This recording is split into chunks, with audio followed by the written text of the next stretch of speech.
Doutor Luizinho, ex-secretário de Saúde do Rio de Janeiro, teve o apoio de Arthur Lira e do Centrão para ocupar a vaga no Ministério da Saúde no governo Bolsonaro. Doutor Luizinho ocupa hoje uma vaga de deputado federal e responde por irregularidade na licitação de laboratório envolvido em infecção por HIV de transplantados na capital carioca. Doutor Luiz Pereira. Vê bem, Justino, é um crime sério, um crime grave. São 6 pacientes transplantados até agora que já comprovadamente estão contaminados pelo vírus do HIV. São pacientes que já tomam imunossupressores para poder aguentar a vida de transplantado, certo? Para poder tolerar o órgão que foi transplantado.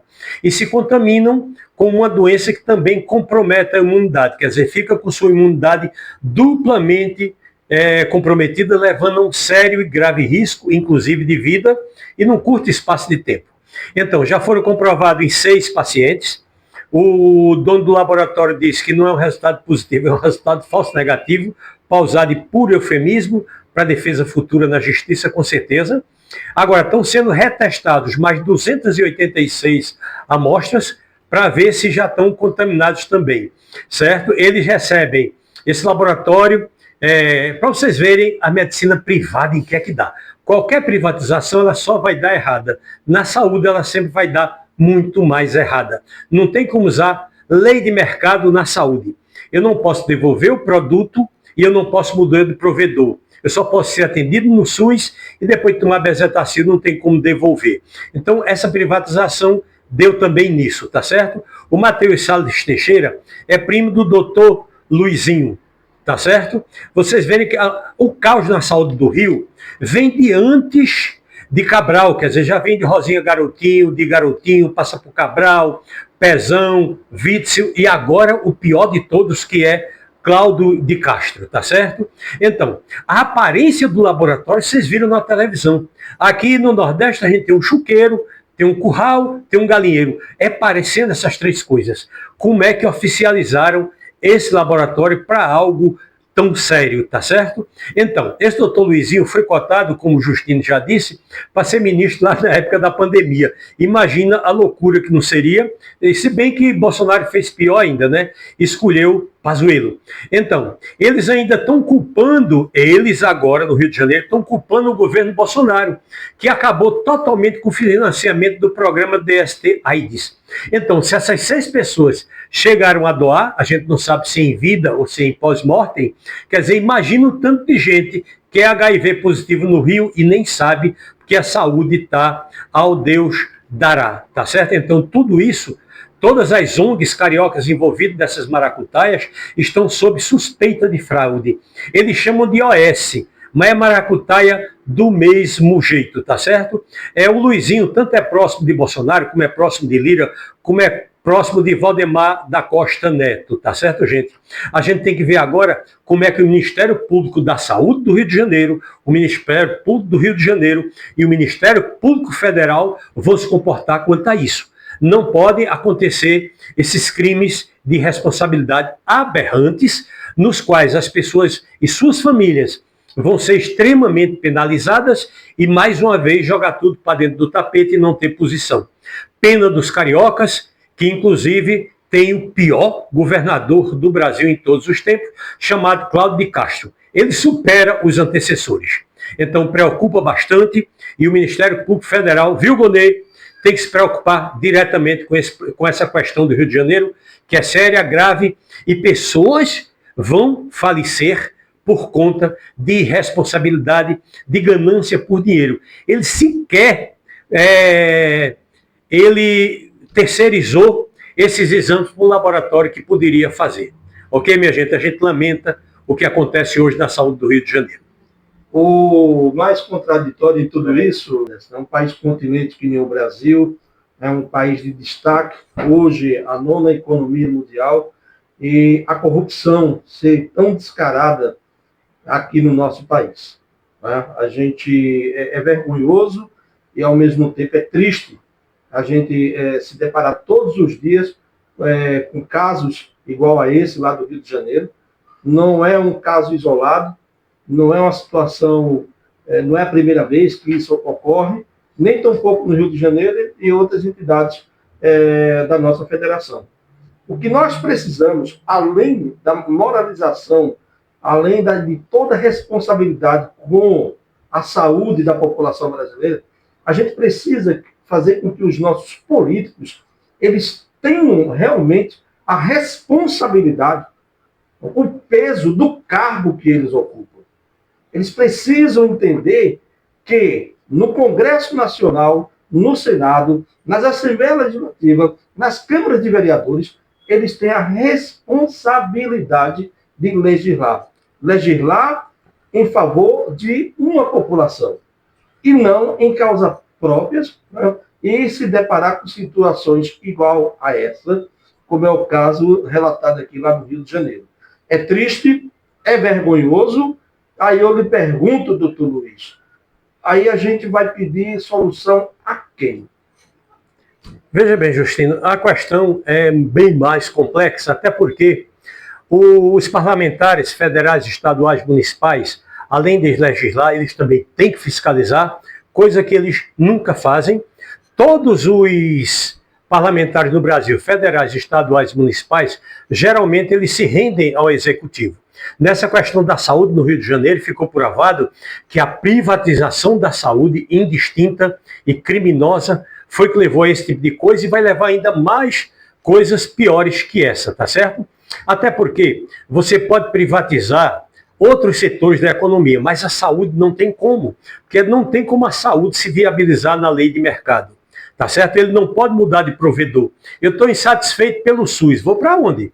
Tem que ficar no SUS. Certo? Se eu ficar insatisfeito com o produto, tomei a bezetacil, não posso devolver.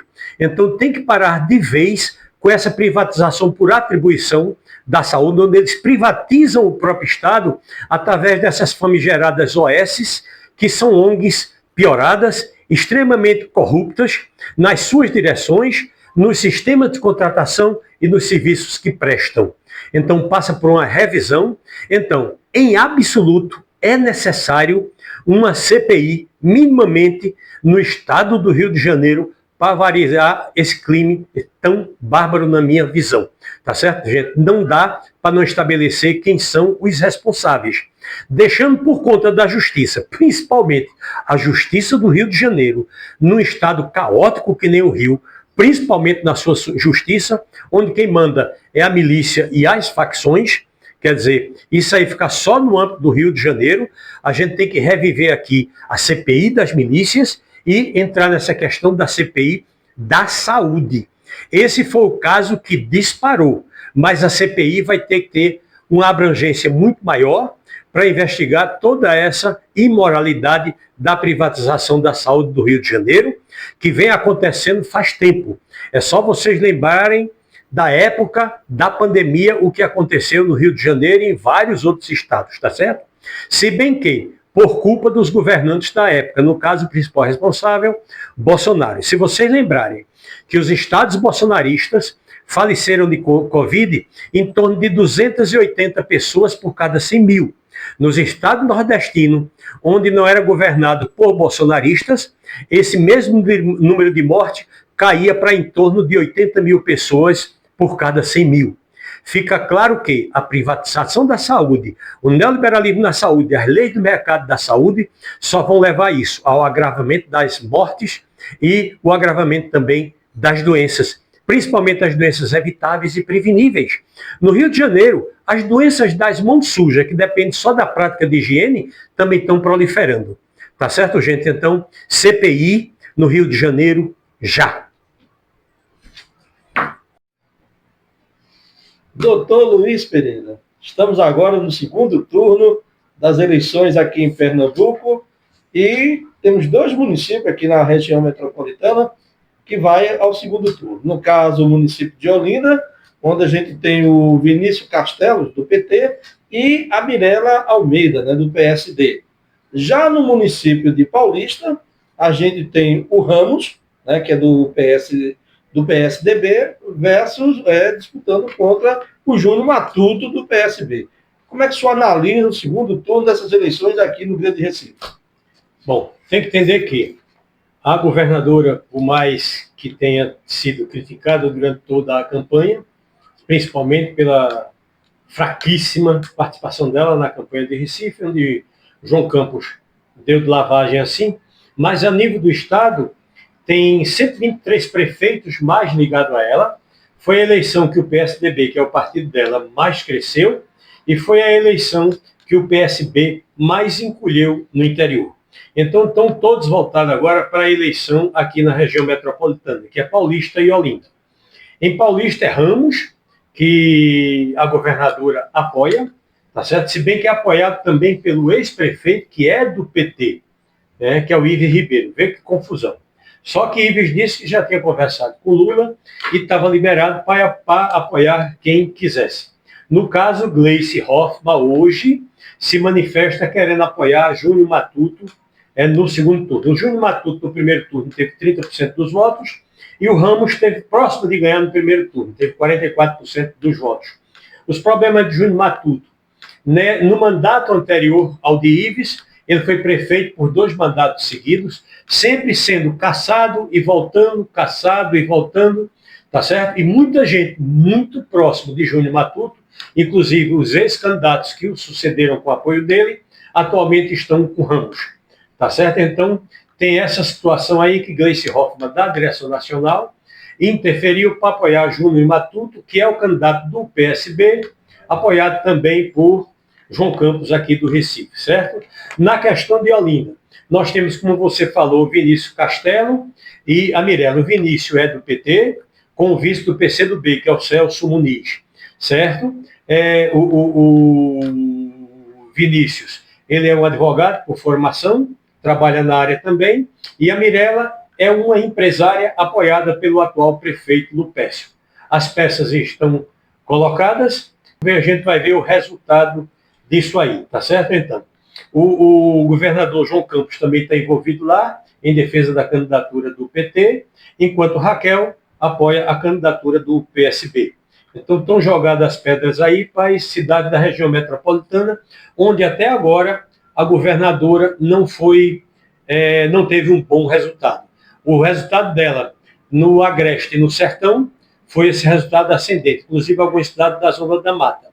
Mas aqui, efetivamente, no Grande Recife, vai depender dessas 2 eleições, onde, na minha visão, em Paulista vai dar Ramos e em Olinda vai dar o PT junto com o PCdoB. Doutor, o João Campos, ele apoiou o Elias lá em Jaboatão. E também apoiou o Lula Cabral lá no Cabo. A governadora, né, né, e também o Mano aqui em Jaboatão. Me parece que nem a Raquel e nem o João conseguiram aqui no Grande Recife, eles conseguiram repassar votos para os seus candidatos. Né? A que a gente atribui esse episódio? Veja bem, é muito com a questão da política local. Em Jaboatão, Mano Medeiros ganhou no primeiro turno com folga. Tinha como candidatos assim, prioritários contra ele, a Clarícia Técio, que tinha sido a deputada federal mais votada do município de Jaboatão, e onde ela se potencializa, porque a rádio da família dela também é do município de Jaboatão. Em seguida, Elias, que tinha feito péssimos governos anteriormente, tanto é que no último pleito ele tirou o título dele de Jaboatão e foi ser candidato no Cabo, depois não consegue viabilizar a candidatura no Cabo e fica desse jeito aí. Então as decisões estão sendo muito locais, tá certo? A fácil vitória de Mano Medeiros em Jaboatão, tá certo? E a vitória de Lula no Cabo foi pelas questões políticas locais. Então Lula, mesmo tendo ganho a eleição, no Cabo de Santo Agostinho só tem um turno, certo? Então tem a possibilidade jurídica dele não assumir. Inclusive é um pouco confuso, porque ele atualmente está no cargo de deputado estadual. Então ele pode ser deputado estadual e não pode ser prefeito. Vamos ver como é que fica a jurisprudência. Então o Cabo está para ser decidido no tapetão. Jaboatão já foi selado, a vitória de Mano Medeiros com brilhantismo no primeiro turno. Acho que Paulista vai dar Ramos e Olinda vai dar PT. Tá certo, gente? É a minha visão. Mas eu ainda insisto, olha, o João Campos, ele, dentro do Recife, está consolidado. Tá? A Raquel, todo mundo dizia que a governadora estava meia abatida, né? Ela estava sem força. E quando se abriu as urnas, se comprovou o contrário. Né? A governadora elegeu o maior número de prefeitos no interior do estado. Né? Mas aí eu ainda fico batendo nessa tecla de dizer que dentro do Grande Recife, o que acontece com o eleitor do Grande Recife, que eles não aderiram a João e a Raquel para poder repassar votos para os candidatos deles em outros municípios sem ser o Grande Recife. Veja bem, é como eu já disse, vai com a história política de cada município, certo? Então, todos são bastante experiência nas campanhas municipais. A primeira coisa que eles não fazem, eles não nacionalizam a campanha, não estadualizam a campanha. Tanto é que a gente não viu Mano Medeiros nem muito colado em Raquel, nem com grandes críticas a João, tá certo? Então, todos eles ficaram neutros na questão estadual, na questão nacional, se preocuparam principalmente com seus municípios. Daí esses resultados dependerem da poeira de cada município, quer dizer, está sendo as pessoas pobres e simples de cada município que estão elegendo seus prefeitos, independente da interferência do governador do estado, do prefeito da capital, que está tentando se cacifar para ser governador, e do presidente da República. Então, as eleições, todas nas cidades do Grande Recife, são 14 cidades, foram decididas pelos eleitores locais, pelas questões locais. Foi muito pouco ideologizada e foi muito pouco estadualizada e nacionalizada, certo? Então, foram decididas nas questões locais, como na visão dos moradores deve ser. Eu tenho uma visão discordante, mas o prioritário é quem tem o direito de voto.